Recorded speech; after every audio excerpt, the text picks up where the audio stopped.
ಇವತ್ತಿನ ದಿವಸ ಈ ಫೋರ್ಟಿಸ್ ಆಸ್ಪತ್ರೆಯಲ್ಲಿ ತುಂಬಾ ಜನ ನೀವೆಲ್ಲ ಇನ್ವೈಟ್ ಮಾಡಿದ್ದಕ್ಕೆ ಬಂದಿದ್ದೀರಾ, ಡೆಲಿಗೇಟ್ಸ್ ಬಂದಿದ್ದೀರಾ, ಬೇರೆ ಬೇರೆ ಕಾರಣಗಳಿಂದ ಬಂದಿದ್ದೀರಾ. ಎಲ್ಲಾ ಫಂಕ್ಷನ್ಗಳಿಗೂ ತುಂಬಾ ಜನ ಇನ್ವೈಟ್ ಮಾಡ್ತಾರೆ, ಬರ್ತಾರೆ. ಆದ್ರೆ ಇವತ್ತು ನಮ್ಮ ಸಭೆಗೆ ಶ್ರೀಯುತ ರಾಮಲಿಂಗಾರೆಡ್ಡಿ ಅವರು ಬರೇ ಒಂದು ಡಿಗ್ನಿಟರಿ ಆಗಿ ಬಂದಿಲ್ಲ.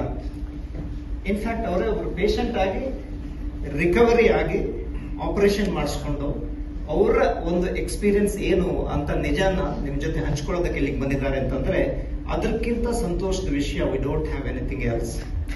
So the whole from top to bottom, Akshay Olet is not here today. He was waiting to see you. He had some business interaction abroad. So illilla ildiddre we would have been so grateful.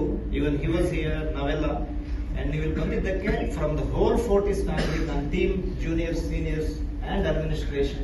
We are so much overwhelmed and welcome you sir today for the program. ಅದಕ್ಕೆ stride ಅಂತ initiative ಮಾಡಿದೀವಿ. ಈ ತರ ಪ್ರೋಗ್ರಾಮ್ಗಳನ್ನ ಮಾಡ್ತೀವಿ, ಜನಕ್ಕೆ education ಮಾಡಕ್ಕೆ try ಮಾಡ್ತೀವಿ, ಕ್ಯಾಂಪ್ಗಳನ್ನ ಮಾಡ್ತೀವಿ, ಅಥವಾ ಈ ನೀ ರಿಪ್ಲೇಸ್ಮೆಂಟ್ ಗ್ರೂಪ್ ಅಂತ ಮಾಡ್ಕೊಂಡಿದೀವಿ. ಯಾರಿಗಾದ್ರೆ ಡೌಟ್ ಇದ್ರೆ, ಎಕ್ಸ್ಪೀರಿಯನ್ಸ್ ಕೇಳಬೇಕು ಅಂತಂದ್ರೆ, ಪ್ರೀವಿಯಸ್ ಪೇಷಂಟ್ಗಳ ಹತ್ರ ಮಾತಾಡಬೇಕು ಅಂತಂದ್ರೆ ಈ ಒಂದು ಸ್ಟ್ರೈಡ್ ಗ್ರೂಪ್ ಮೂಲಕ ನಾವು ಅವರಿಗೆ ಹೆಲ್ಪ್ ಮಾಡ್ತೀವಿ. ಆ ತರದಲ್ಲಿ ಒಂದು ಇದು ಒಪಿನಿಯನ್ ಅನ್ನ ಅಥವಾ ಏನ್ ಹೇಳಿ ಈ ತರ ಒಂದು ಸಿಸ್ಟಮ್ ಅನ್ನ ನಾವು ಮಾಡ್ಕೊಂಡಿದೀವಿ. ಸ್ಟ್ರೈಡ್ ಅಂತ ಗ್ರೂಪ್ ಮಾಡ್ಕೊಂಡಿದೀವಿ.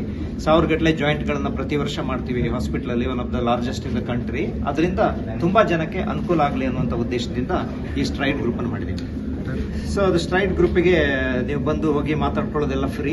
ಜಾಯಿಂಟ್ ರಿಪ್ಲೇಸ್ಮೆಂಟ್ ಗಳಿಗೆ ಆಗೋ ಖರ್ಚುಗಳು ಎಲ್ಲಾ ಹಾಸ್ಪಿಟಲ್ಗಳಲ್ಲಿ ಎಷ್ಟಾಗುತ್ತೋ ಆ ತರ ಇರುತ್ತೆ. ಸ್ಕೀಮ್ಗಳಿಗೆಲ್ಲ ಕೆಲವೊಂದು ಕವರ್ ಆಗುತ್ತೆ, ಗೌರ್ಮೆಂಟ್ ಕವರ್ ಆಗುತ್ತೆ, ಇನ್ಶೂರೆನ್ಸ್ ಇಂದ ಕವರ್ ಆಗುತ್ತೆ. ಸುಮಾರು ಒಂದು 2 ಲಕ್ಷದಿಂದ 3.5 ಲಕ್ಷದವರೆಗೆ ಬೇರೆ ಬೇರೆ ವಾರ್ಡ್ಗಳಲ್ಲಿ ಬೇರೆ ಬೇರೆ ರೀತಿಯ ಆಪರೇಷನ್ ಗಳಿಗೆ ಖರ್ಚಾಗುತ್ತೆ.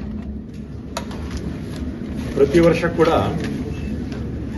ಫೋರ್ಟಿಸ್ ಆಸ್ಪತ್ರೆಯಲ್ಲಿ ಈ ನೀ ಆಪರೇಷನ್ ಬಗ್ಗೆ ಜನರಲ್ಲಿ ಜಾಗೃತಿ ಮೂಡಿಸೋದ್ರ ಬಗ್ಗೆ, ಪೇಷಂಟ್ಸ್ ಅಲ್ಲಿ ಜಾಗೃತಿ ಮೂಡಿಸೋದ್ರ ಬಗ್ಗೆ. ಯಾಕಂದ್ರೆ ಬಹಳ ಜನ ಏನಂದ್ರೆ ನೀ ಆಪರೇಷನ್ ಮಾಡಿಸ್ಕೊಂಡ್ರೆ ಸರಿ ರಿಕವರಿ ಆಗೋದಿಲ್ಲ ಈ ರೀತಿ ಅಂತ ಬಹಳ ಜನ ತಲೆನಲ್ಲಿರುತ್ತೆ.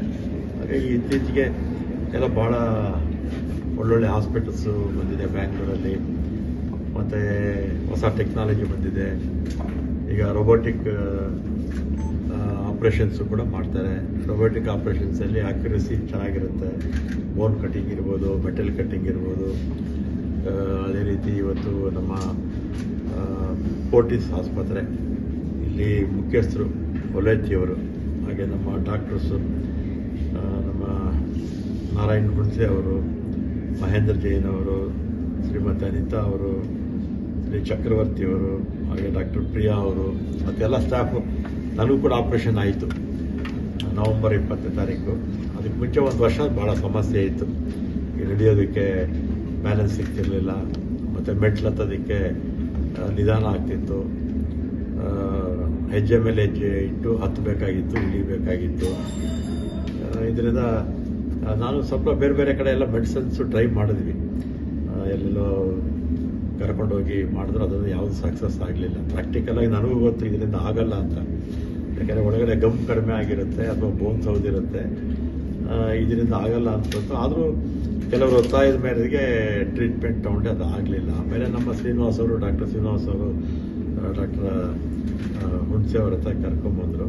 ಇವರು ಸುಮಾರು 10,000ಕ್ಕಿಂತ ಹೆಚ್ಚು ಆಪರೇಷನ್ಸ್ ಮಾಡಿದ್ದಾರೆ.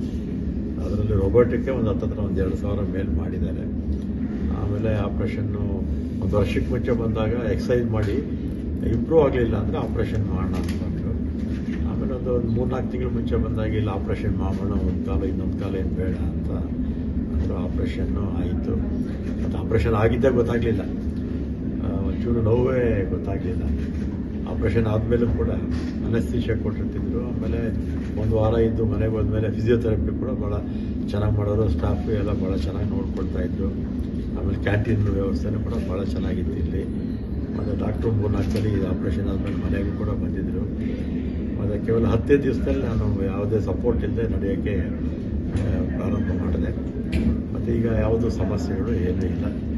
ನಾನು ಬೇರೆ ಈ ಥರ ಮಂಡಿ ನೋವಿರ್ತಕ್ಕಂಥವ್ರಿಗೆ ಡಾಕ್ಟರ್ಸ್ ಯಾವ ಸಮಯದಲ್ಲಿ ಹೇಳ್ತಾರೆ ಆ ಸಮಯದಲ್ಲಿ ಆಪರೇಷನ್ ಮಾಡಿಸ್ಕೊಳ್ಳಿ ಅಂತ ಒಂದು ಸಲಹೆ ಕೊಡ್ತೀನಿ.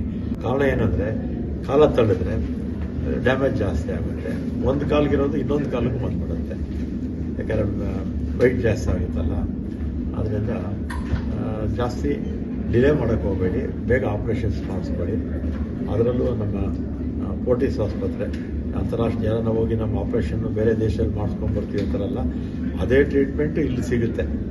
ಅಷ್ಟೇ ಆ್ಯಕ್ಯುರೇಟ್ ಆಗಿ ಮತ್ತು ಅಲ್ಲಿ ವಿದೇಶದಲ್ಲಿ ಯಾವ ರೀತಿ ಮಾಡ್ತಾರೋ ಅದೇ ಥರ ಇಲ್ಲೂ ಕೂಡ ಎಲ್ಲ ಫೆಸಿಲಿಟೀಸು ಇದೆ. ಒಳ್ಳೊಳ್ಳೆ ಡಾಕ್ಟರ್ಸ್ ಇದ್ದಾರೆ. ಅದರಲ್ಲೂ ವಿಶೇಷವಾಗಿ ಡಾಕ್ಟರ್ ನಾರಾಯಣ್ ಅವರ ನೇತೃತ್ವದಲ್ಲಿ ಈ ನೀವಿ ಸರ್ಜರಿ ಭಾಳ ಜನಕ್ಕೆ 100% ಸಕ್ಸಸ್ ಮಾಡುವಂಥ ಆಸ್ಪತ್ರೆಯಾಗಿ ಬೆಳೆದಿದೆ ಅಂತೇಳಿ ಆಸ್ಪತ್ರೆಯ CEO ಅವರಿಗೆ, ಡಾಕ್ಟರ್ ನಾರಾಯಣ್ ಅವರಿಗೆ, ಎಲ್ಲ ಸ್ಟಾಫ್ಗೆ ನಾನು ಈ ಸಂದರ್ಭದಲ್ಲಿ ಧನ್ಯವಾದಗಳು ಹೇಳ್ತೀನಿ.